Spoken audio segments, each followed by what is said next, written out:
Oh, what have I done? What have I done? I've made myself memorable. I feel good about this. Hi, welcome back to I Feel Good About This pod, or welcome if this is your first time. We are officially starting episode 5 right now. I'm happy to have you. I hope you guys have been enjoying what we're doing so far. I'm going to be honest. It is September 12th.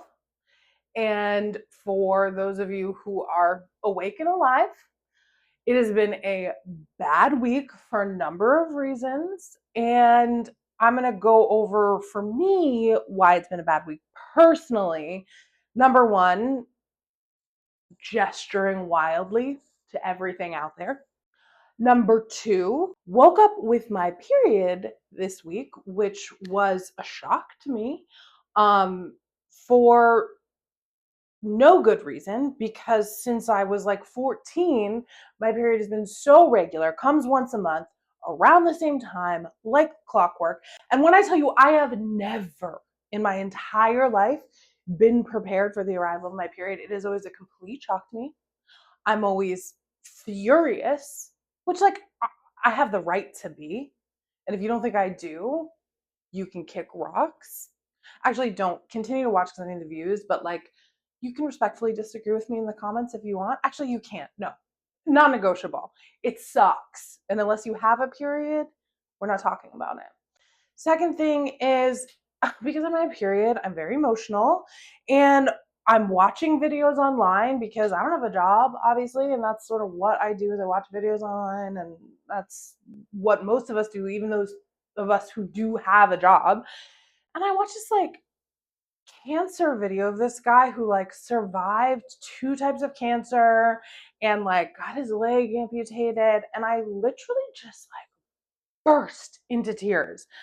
Like, not like, oh, I teared up a little because it was a very inspiring yet a sad story, but like thankfully he's been cancer free for many years and that's super great. But I like ugly cried from my soul. It came out of nowhere, and still had no idea that the next morning I would get my period. So I'm not really in touch with myself in a very real way, and maybe you're watching this like weeks, months, even years later, and you don't even remember what happened this week because so many horrible things happen all the time we can't keep track.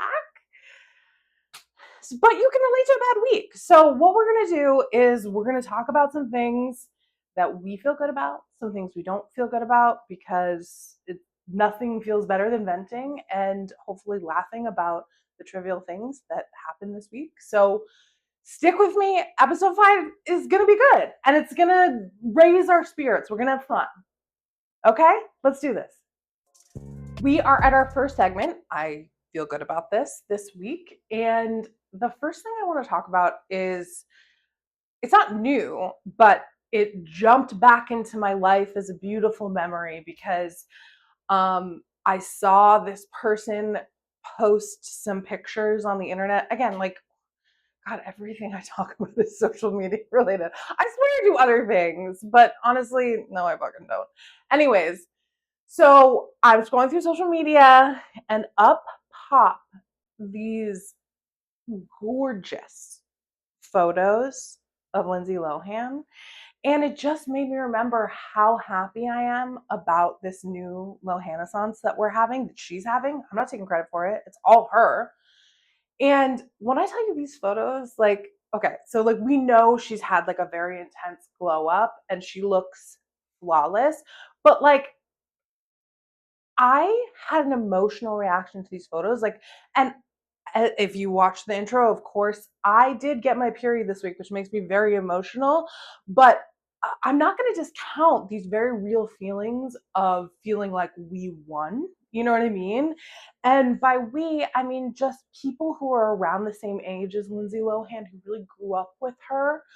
I think of her as my contemporary because we were going through very similar things in very different tax brackets at the time. Nobody was watching me, but everyone was watching her. And, Arlo went through it. And I am just so happy to see her with her marriage to her husband, who I have no idea who he is, but like he seems quiet and interested in her and keeping quiet. And they have a cute baby. I think it's a boy. I can't remember. But here's the thing, and that's actually a really interesting thing because we used to know every freaking detail of her life. And now it's like I have this vague understanding of what her life is like as an adult, and I think that's so beautiful because she's investing, I hope, in her all of these assumptions I'm making, but I think she's investing in her mental health and trying to raise herself up from the trauma she experienced of growing up in the spotlight. I mean, I do think like one of the things that makes her so important to me as like what I feel like is my contemporary is her relationship with Samantha Ronson. Like, I was living for that as like a queer girl in her 20s as well, seeing Lindsay Lohan, the biggest star in the world, running around California, Southern California with this like hot mask queer woman. Like, hello, baby, sign me up. I'm eating this up. And the fact that she was like, she never felt the need to come out or talk about it. She was just like, yeah, this is the girl that I'm dating. I don't want to answer any questions about it. You are photographing us, holding cartons of Parliament lights, having arguments in front of gas stations. Like, yeah, this is what a queer relationship looks like in your 20s. You're unstable. Most of your parents and friends don't know that you're dating members of the same sex or in a queer relationship. Things are volatile. You have no emotional maturity, particularly if your parents are Dina Lohan and Michael Lohan.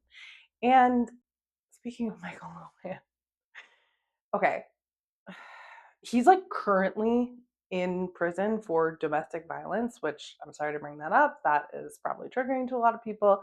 He seems like a piece of shit, if we're being honest. But Michael Lohan also was like, he was the kind of person that wanted to like ride Lindsay's coattails like a motherfucker. And so he was always in the public eye, always like apparently selling stories about her. He was showing up in the tabloids. And in the aughts, I think it was like, I can't remember the year, maybe like 2010, maybe 2011, he started dating and then married a woman named Kate Major. So, Kate Major, who dated and then later married, and I think is still married to Michael Lohan, although I think they're estranged, um, went to college with my friend. So, congratulations to me again for my adjacency to fame. Um, I do have to bring up the fact that I've never met Kate Major, and I did meet this friend of mine after he graduated from college, and he never hung out with Kate Major after they graduated college either. So the my adjacency to fame is a little bit thin here, but I'm gonna take it and I'm gonna use it on this podcast to tell you guys that I'm so close. I'm so close. Anyways, congratulations, Lindsay. You're looking so good. I don't know actually if you've talked about the fact that you've had plastic surgery or not. I mean, girl, it's okay. It looks great. Like undetectable if we had no idea what you looked like before. And you look fantastic. And don't get me wrong, like again, we're similar ages. Like if I had the money, like honey, you know what I mean? You wouldn't recognize me. So I'm not shaming and I'm not judging at all. You look incredible. And, I would love the name of your surgeons and maybe your therapist because you seem to be doing really well. So I feel good about the Lohan. If you had like a blank check, what work would you get done? Actually, probably wouldn't get anything done, to be honest with you. Too scared. No, here's the reason. I wouldn't do injectables because I've seen those go wrong. Although I do kind of like the idea of like getting some under eye stuff done. That's really my only. I don't think under eyes at all in your. Really, if Yeah, you really. if you mention one thing that you think is in my wheelhouse, I will kick you out of my house immediately. So I don't wouldn't. do it, Yeah, I wouldn't do baby. that when there's like. I don't think you have wrinkles that you would need Botox for. No, I Everybody, wouldn't. everybody could always do a lip. I bet I would do it. I don't. You know what I mean? Yeah, yeah. I would do like I would do a lot of like skin stuff. Okay. I would do like Peels and your. peels and like a You could do that laser. Well, I need to have a job.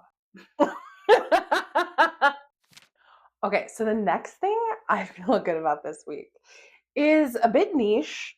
It's not niche. It's about K drama or Korean drama. If you don't typically watch Korean dramas, then this might feel niche to you, but there are a lot of people out here who do. And for those of you who do, I'm speaking to you. And hopefully, for those of you who don't, I'm encouraging you to start watching them because they're great and they're fun. And in particular, I want to talk about a drama. It's called Boys Over Flowers, and it is one of the most famous Korean dramas. It's from 2009, and I watched it a long time ago, but it is one of the most lasting impressions a drama has ever made on me. Um, and here's why. It is the most fucking insane show ever. It is so soapy. It is so 2009 and it is so ridiculous. I love television shows, movies that are unintentionally hilarious. And this has this in droves. Like, I know a lot of the K drama tropes. I know like the universe. And even while being aware of those things, and there's some things that happen within the K drama universe that you kind of accept, you have the suspension of disbelief. This one is so hard to wrap your mind around. And the thing that I love about it too is that it is one of the most popular K dramas that came out in the year that it came out in 2009, and also just like longevity wise, people often reference it. There's quotes, people quote it all the time. It's on Netflix, and I pulled it up a long time ago because I wanted to show my wife a scene from it that was so ridiculous and so funny that I was describing to her, and I was like, let me just show you it. And so it has stayed in sort of like my continue watching queue on Netflix. And the other day I just put it on because I was like, I don't know what to watch. I don't want to think about it. Like, oh, this would be fun to like have in the background.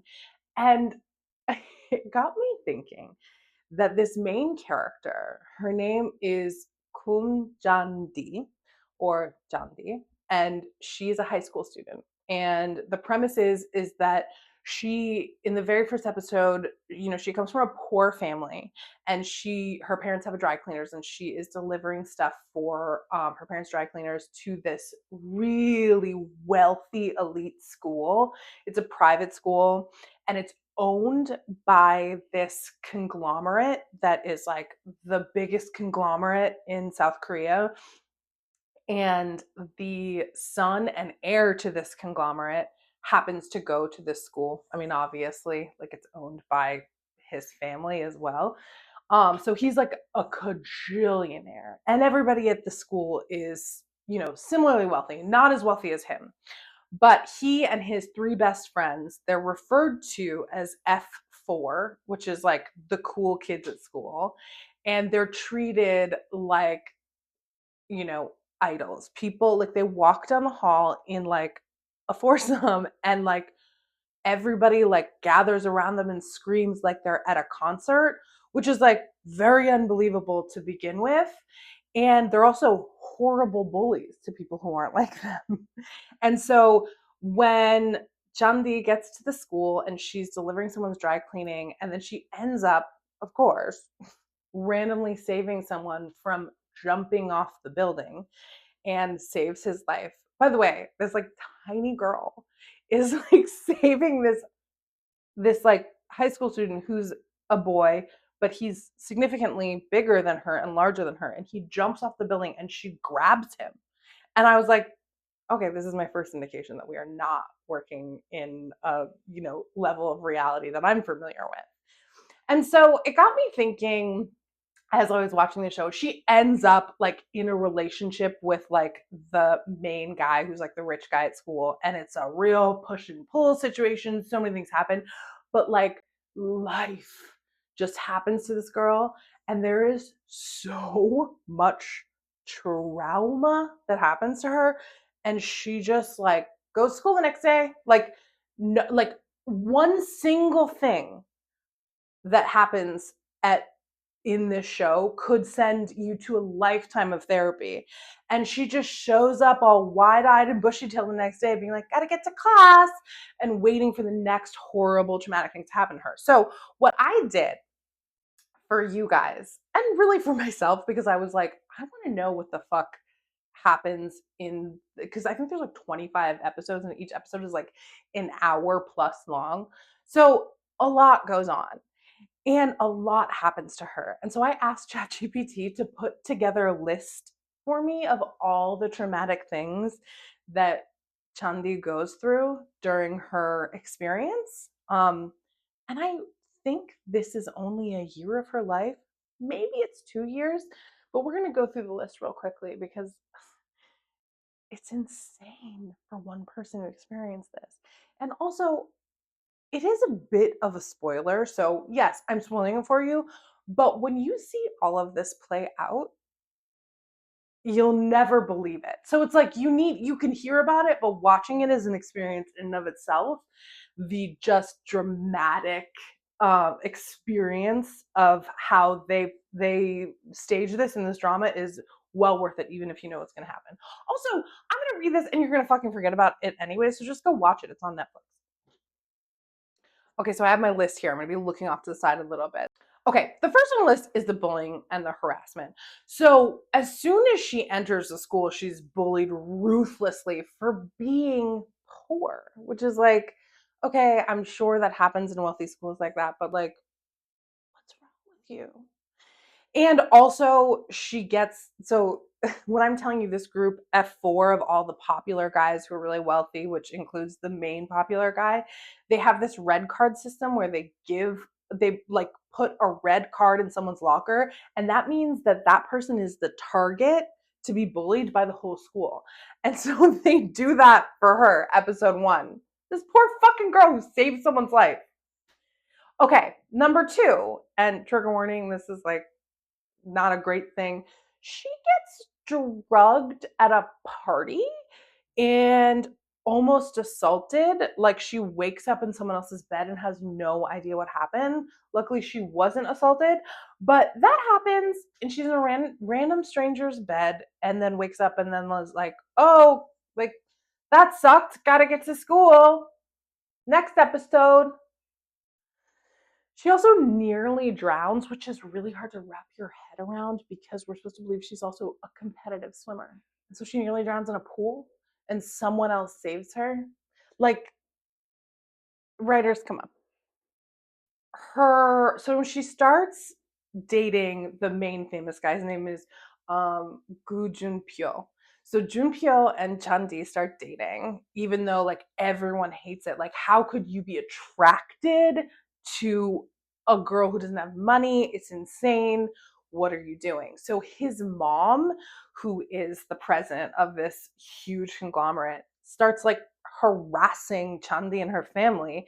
She like goes behind her back and like their parents back and like gets their dry cleaning business closed down.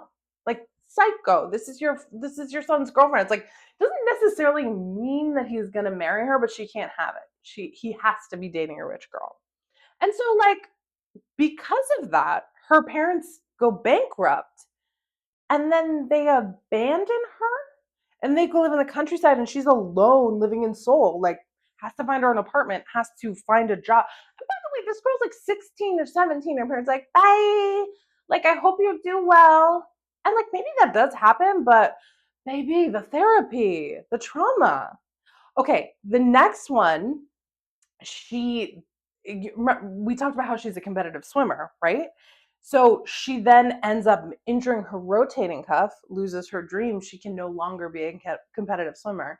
We spend no time on that. She's like, oh well, moving on. It's like this is your whole thing. Although they don't really invest in that being their whole thing. They just like show a couple of her shots like of her and like swimming in a pool to like de-stress. But you never I don't even know if there's a competition. Whatever. That's the smallest one. So her mother, Junpyo's mother, is harassing her family because she doesn't want her son to be dating, a poor girl, and so she does so many things. So she ends up having to break up with him because her boyfriend's adult mother is harassing her and her family. It's insane. So she's like go through this breakup and being harassed by an adult with more money than anybody in the country. And then right after, Junpyo gets engaged to some rich person's daughter, and like she has to like live through her boyfriend's arranged engagement, and that's really traumatic. Also, again, high school. Okay, so the next thing is she is physically assaulted many times just for dating Junpyo. But the final nail in the coffin is her boyfriend gets into a car accident and has amnesia and doesn't remember her. So she has to like she has to deal with that trauma and get him to like love her back. It's really unhinged. And I do suggest, based on this list, and if you like things that are hilarious and also like it's exciting. It's I wouldn't call it bad because I was entertained the whole time, but it's not done well, if you know what I mean. And by the way, what I'm going to do for you right now is I'm going to reveal via picture right here what this boy she has all of this trauma for, what his hair looks like. For that hairstyle, she's doing all of this. Go watch it. Okay, so the final thing I feel good about this week is the documentary Unknown Caller. And before we go further with this, I am going to say if you haven't watched this documentary, I am going to be doing spoilers. I'm sorry. Like, it's been out for a while, but if you don't, I guess it hasn't been out for that long. But look, if you don't want spoilers, then you can skip over this section. But I am going to be revealing all. This documentary is insane. And I will say a lot of the thoughts that I have about this documentary are that, like, it's wild. I'm loving the memes, loving all of the stuff on the internet, all the commentary, whatever. I will say it is a really tragic event that happened to someone. So if you don't know the premise and you don't care about it being spoiled, I'm going to tell it to you really quick. It is about a young girl. She's 14. She's dating this guy who is also 14. And they start receiving really horrible text messages from an unknown number, bullying her, telling her that her boyfriend doesn't love her and he's going to break up with her. And as time goes, they get increasingly angry and sexual and weird and creepy, and they end up breaking up, and the school gets involved, the police get involved, and finally FBI get involved. And once that happens, the big reveal at the end is that the person bullying both these kids ends up being the mother of the daughter. The mother's name is Kendra, daughter's name is Lauren, and the boy's name is Owen, who she was dating. So really messed up shit going on. Like, the mental illness is real and it is all over this documentary. And it's sad. And honestly, my first thought was like, because of, Lauren's reaction to her mother um, being the bully in this thing, and essentially, ruining a lot of people's lives for many years. This is a huge trauma based episode. I've said that so many times. If you guys don't know where that comes from, that is how Jamie Lee Curtis says the word trauma. And it's very weird, and I've adopted it myself and I love it. I've never heard a single other human being say it that way. And I will not say it any other way. It brings a little spice to the conversation when you're talking about something heavy. So I suggest it. Lauren just not having enough space when this happened to sort of like move away from it and really process what happened before this documentary was being made, because she ends up being like, I love my mom and I forgive her and blah blah blah, and it just doesn't seem like she's had the time or space to do the work to like realize that she's being bullied and manipulated by a woman who's not well. Um, And apparently, Kendra's really crashing out online too, which like I hope that she gets the help that she needs. I hope that the family gets the help that they need to work through this. I think it's an important thing to have a documentary about because this isn't something that is widely discussed. And I'm grateful that it's here. And I'm grateful that it's here for one very specific reason. And the reason why I'm so glad we're talking about this now is because there was a movie made in 2024 that I don't think got the accolades that it deserved. It was called Mommy Meanest, and it was starring American treasure Lisa Rinna.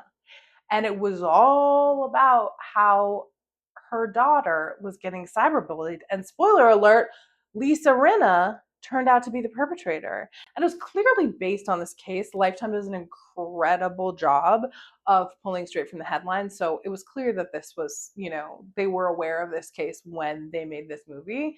And so the documentary has sort of brought this movie back into the general consciousness. And I think you should watch it because it's great. And Lisa Rinna will never not deliver. Seeing these clips has brought a lot of joy into my life. I love a good Lifetime movie, and I love seeing Lisa Rinna shine in a wig of a different hairstyle because we know baby girl has been committed to the same hairstyle for a very, very long time. And so seeing her in this sort of suburban mom haircut is really is a nice change of pace, although the wig is like so clockable. And it's clockable. Lisa Rinna is not doing anything to her hair for a movie, particularly not a Lifetime movie. Anyways, I'm thrilled to see her sort of getting the credit she deserves for this movie. I mean, one would argue we didn't need the documentary. We had everything we needed on Lifetime a year ago, but we didn't listen. And this is what I'm saying. You people have to pay more attention to Lifetime. I don't know why I'm on my soapbox about this. I barely pay attention to Lifetime. It's only because I like bad stuff that this movie made its way across my desk. But I encourage you to watch it, and I encourage you to, have a little more Lisa Rinna in your life. Okay, and now we have reached a segment. I don't feel good about this week. And we're coming in hot with number one. The first thing I don't feel good about this week is hot actors born in the year 2000 or after. What are you what are you doing? You're on my TV. You've got you're looking good. You are in various stages of undress. You are making out with people. You are looking mature enough for me to feel okay about it. And then I give you a Google and I found out you were born in the year 2000. And that is actually illegal for you to do because it makes me feel like I am one step away from going to jail. Do you know what I mean? Like, you are dressed maturely. You've got maybe, I don't know, you're wearing adults' clothing when you should be carrying a backpack and a book and going to school because you're not 25, you're 16. You don't remember 9/11. You can't be on my television looking hot. It makes me feel like really gross and creepy. And that's your fault and not my problem. So if you are born in the year 2000 or after, first of all, wait. Don't have this job where I look at you and you take off various items of clothing. You kiss other people sensually on screen. Don't have that job. And then, second of all, go finish school because you're 16. Because you can't be older than that. Okay? I need you to understand that if you were born in the year 2000, you are 16 years old. Okay? And that, to me, is an inappropriate age for me to be feeling some type of way about. Obviously, I'm not disgusting. You are. Why do you have a job? You're a baby. Go away. Go away. And come back when you're 35. I would even take 28. I can't do this anymore. I'm not, it's unbelievable. Unbelievable. Really, I just, someone's got to do something about this. The second thing I don't feel good about this week is being ready to go at a moment's notice. Why? uh, don't call me and ask me if I want to go somewhere in the next few minutes, okay, babe? I know I seem really open. But the problem is that because I'm so unemployed and I'm also me, I'm not getting ready. You know what I mean? Because there's nothing to get ready for. So I can't just be like, hey, do you want to meet up for a quick coffee? Yeah, maybe in an hour and a half, because that's how long it takes me to get to this state. I'm farting in my pajamas. My bra is nowhere to be found. And I'm sorry, I'm not one of those small breasted girls who can run around outside without a bra, and I have to put one on. It's very, very noticeable. Although, like, I know, like, the patriarchy, like, I should be able to do whatever I want, but I'm uncomfortable. And so, this also goes for people who want to just stop by my house. Oftentimes, hey, I'm around the corner. Can I stop by and pick something up or grab something? Yeah, if you want to see the ugliest version of me you've ever seen in your entire life, sure. But I don't want that for you because I want you to respect me still. If we know each other, well, even if we don't know each other, I would prefer that you respect me. I am sort of desperate for respect in a lot of ways, and I don't know how to get it. So I really need to dress myself up physically so that I look like I am commanding respect. But let me tell you, if you came before this, you wouldn't respect me. And I wouldn't respect myself. And it would be an uncomfortable conversation. And I don't want that for either of us. So give me some lead time.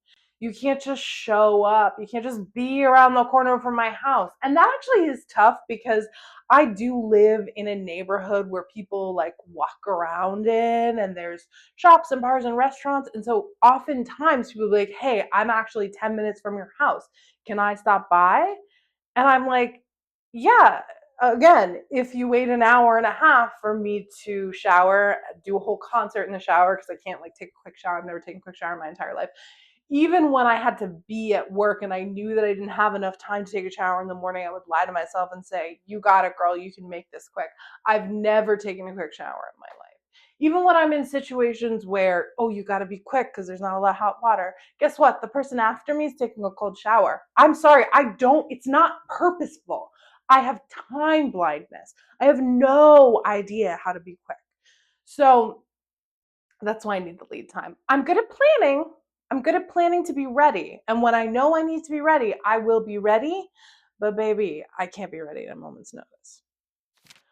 The final thing I do not feel good about this week is watching a television show or a movie or a cooking show that has really delicious looking food in it and not having good food to eat at home while I'm watching that show. I think a lot of you can relate to this, and I feel like it's almost an attack. I've been watching this K drama called Bon Appetit, Your Majesty, and I should have known from the title that it's going to be a lot of delicious food. But every time I watch it, I get mad because I'm usually eating like dry rice cakes or something like that. Because look, I don't cook myself. I really only want to order food. When I do cook, it's the easiest, simplest thing possible so I can create the least amount of mess, the least amount of dishes, and still be satisfied. So I'm not really investing in that at home. So I do think, and this is actually, I'm going to trademark this suggestion. If this happens anywhere on the internet and I'm not paid for it, I haven't done the research that I'm the only person that's come up with this idea, but right now at this at time of recording, it is Friday, September 12th at 3:16 p.m. This is my idea and I want to get paid for it. You need to put like a little thing in the description of the show on each of your streaming services because there's 1,000 of them and I'm paying for all of them even though I'm unemployed. But I need to have TV to watch because I have to have something to talk to you guys about.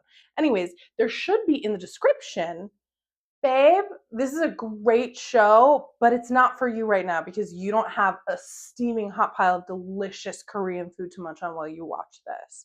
Or if you are thinking about watching the Great British Bake Off, now's not the time.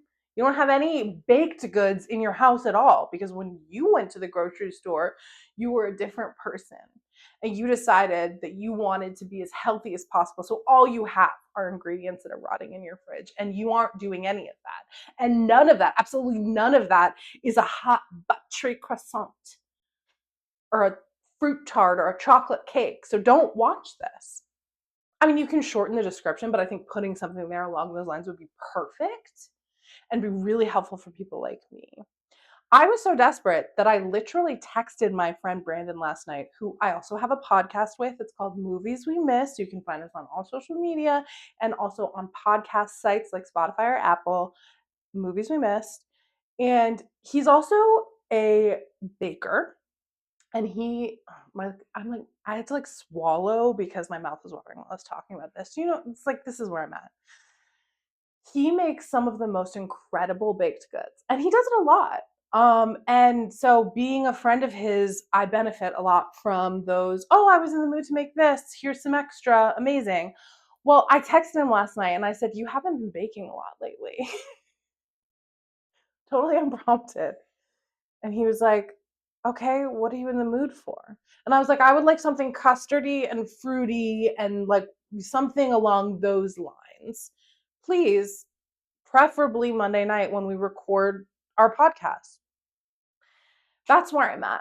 I'm begging my friends to bake me baked goods because I don't want to buy it and I don't want to do it myself. Anyway, so that idea exists and it's out there. And again, it's my idea. So if you do use it, please pay me. And just pay me anyways. So we've reached our final segment, which is I don't know how I feel about this week. And I touched on this last week, and if you follow me on social media, you may have seen a couple stories about this. But the thing I don't know how I feel about this week is jury duty / serving on a jury, because I did both of those things this week. I really thought that when I got called, I was going to get cut. And I ended up being selected to be on a jury. And if you haven't heard the details of it, I'll give you a quick rundown. I was juror number 8. Hello, you've been looking for me, I'm sure.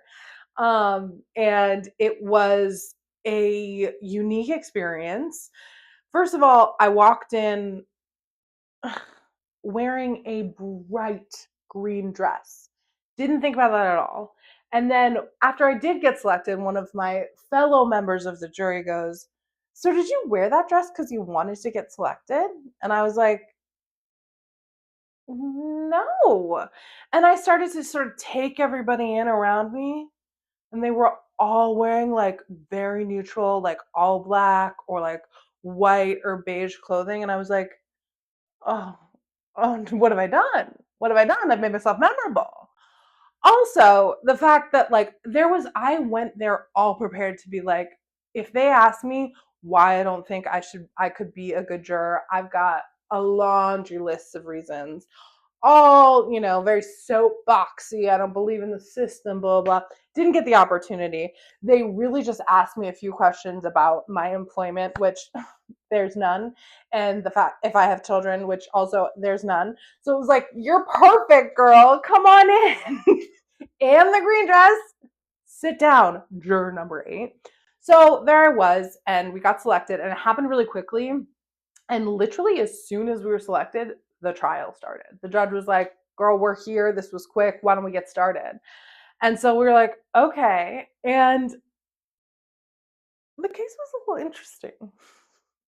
Number one, the very first thing of interest that sort of caught my eye was the plaintiff was defending himself, no lawyer. And honey, do you know who else did that?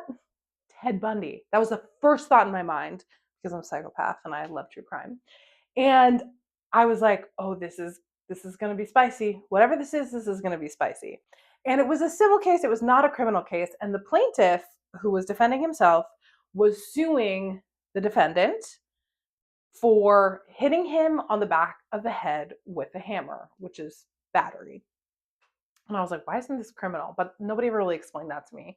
I think he tried to get him in trouble in a criminal sense, but ended up not having enough evidence. And so he sued him in a civil trial. So the first, we're doing opening statements, and the plaintiff is first, and he's giving his own opening statement, and it is unintelligible. He gets like the only lawyer in the room who's defending the defendant. He jumps in with all of these objections all the time. The judge is like, stick to the facts, stick to the facts, stick to the facts. It was insane. You felt bad for the guy because it was like, I don't know what you're saying. I'm trying to figure out, I'm trying to be impartial. This is like, a big deal to you. You're so emotionally impassioned about this case. And finally, when the lawyer for the defendant did his opening statement, we finally learned what the case was about because, again, the plaintiff was making zero sense. So, turns out the defendant was a landlord and the plaintiff was his tenant. And essentially, the landlord had decided to not renew this guy's lease. He was a bit of a troublemaker, according to the defendant, and he didn't want to deal with it. So he was like, I'm not going to renew your lease. And I guess this guy didn't like that. And so he ended up staying in the apartment for 5 or 6 months without paying rent, which is like, okay, well, I don't think you can do that. I mean, maybe you can, but like eventually it's going to get you in trouble. So it's like the landlord started eviction proceedings, and the landlord put this guy's 17-year-old son on the eviction, and this infuriated him. He was so impassioned about, how could you do this to my son? My son, he has nothing to do with this. He doesn't live here. And the landlord was like, look, I did it at the advice of my lawyer because his name was on the mailbox, like whatever. And maybe it was a dick move to put him on the eviction. I don't know. But like the defendant brought so much evidence and the plaintiff brought almost nothing, and just got on the stand and just told his story again, but like didn't tell the story. So he's just getting so mad. I've got to get my son off this eviction, blah, blah, blah. And it was like, I don't know how this is relevant to the case. Like, what are you talking about? He was just going on and on talking in circles and really was just completely unprepared to defend himself. And I felt sad for him. And then the defendant entered the stand, and he was like, his lawyer was like, do you have the text messages from the plaintiff to read to the jury? And baby, these text messages were fucking insane. They essentially, like, trigger warning, by the way, this is like horrible, but many times over, the plaintiff, who was the tenant, threatened to kill the landlord and sexually assault his wife repeatedly, many different ways. And so the struggle being a juror is, you're like, okay, what is this suit actually about? This guy is saying some of the most horrible things committed to the written word about this guy. It makes me fucking hate him, but I have to remain impartial. And the suit is about whether the landlord hit him on the back of the head with a hammer or not. And so I'm like, if that happened, then I have to award, my vote to the plaintiff, even though he's saying all these horrible things about sexually assaulting this guy and trying to kill him. And he then gets to cross examine the landlord. And it turns into, I'm not kidding you, like a Law and Order scene. He just starts screaming things, like not even in the form of the question at the landlord. He's so emotional at the stand. The judge has to tell him multiple times to chill. And he's like, order in the fucking court. What the fuck is this shit? I know this is upsetting to you and you're your own lawyer, but you got to act like it. Like, have you seen one law show? Just pretend like that's what you're doing, because he's literally just screaming at him, not even asking him questions. And the judge is like, you have to ask him questions. You have to ask him questions.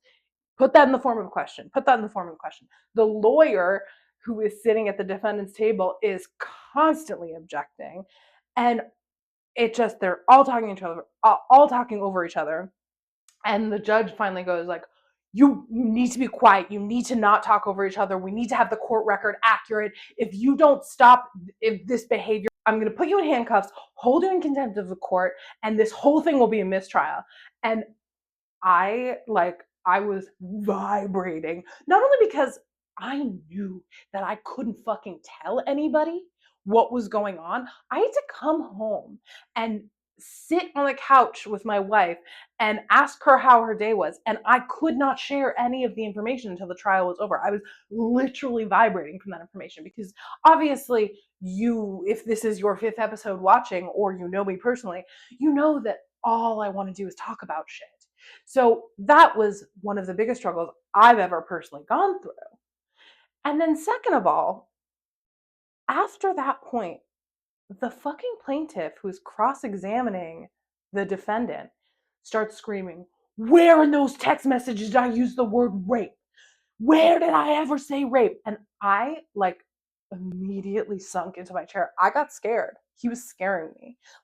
I was like, this is a person who I believe is capable of doing those things that he threatened, whether he used the word or not. All the implication was there. There were several text messages that he did read aloud that were implying those things.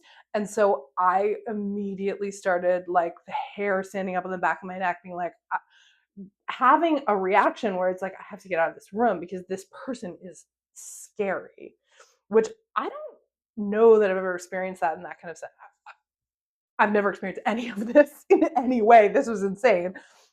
And when you think of jury duty, you think you're gonna get a very chill, case or whatever. Maybe you get a 6-week murder trial, which is horrible because, God, the responsibility of having to decide that would end me. I would never be able to make a decision. So heavy. But this one, I was like, I also felt torn, because I was like, if this guy didn't hit this motherfucker, or if this guy hit this motherfucker on the head with a hammer, first of all, I get it, because the fucking shit you said to me via text message, I'm defending myself and my wife.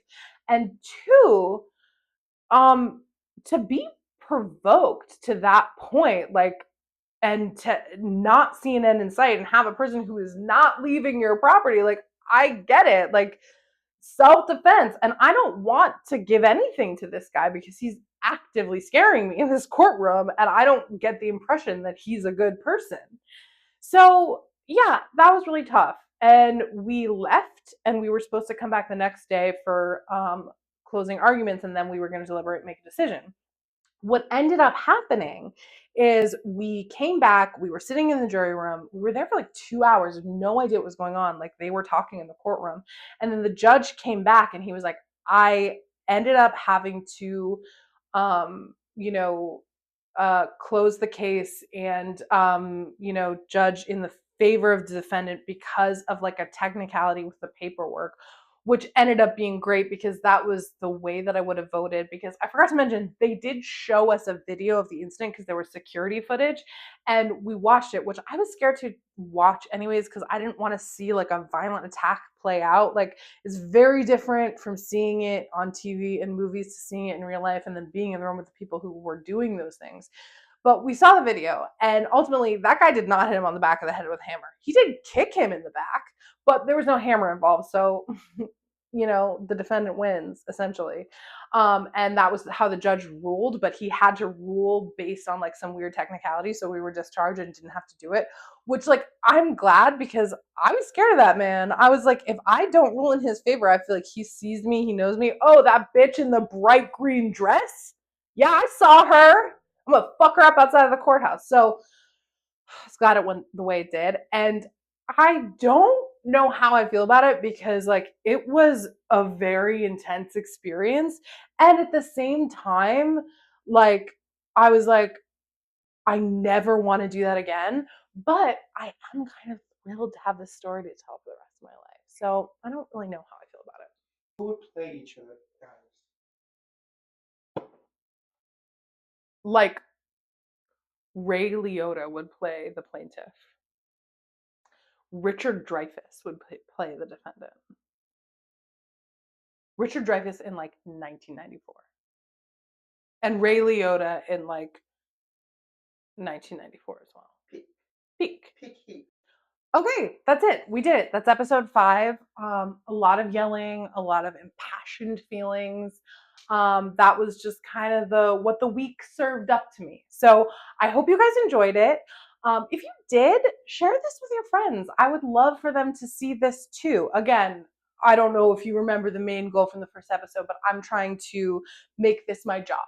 So if you could share this with everybody, that would be fantastic. And also like and subscribe and comment. I want to continue the conversation. I'm on this shit. If you comment, I'm commenting back. And you could also follow me on every social media that exists. Instagram, TikTok. I think that's it. But definitely follow me on those. I feel good about this pod. And then on TikTok, I feel good about the and obviously, of course, because this is a podcast, you can listen to it on Spotify or Apple. Sound quality enhancements pending. So we love you. Thank you. And when I say we, I mean me and the 2 people who helped me produce this, James and Becca. They love you too. We would all very much appreciate it if you would share this with everybody you know. And I can't wait to see you for next week. I am sure there will be a lot more chaos to bring to the table. So have a great week, and I'll see you soon. Bye. I feel good about this.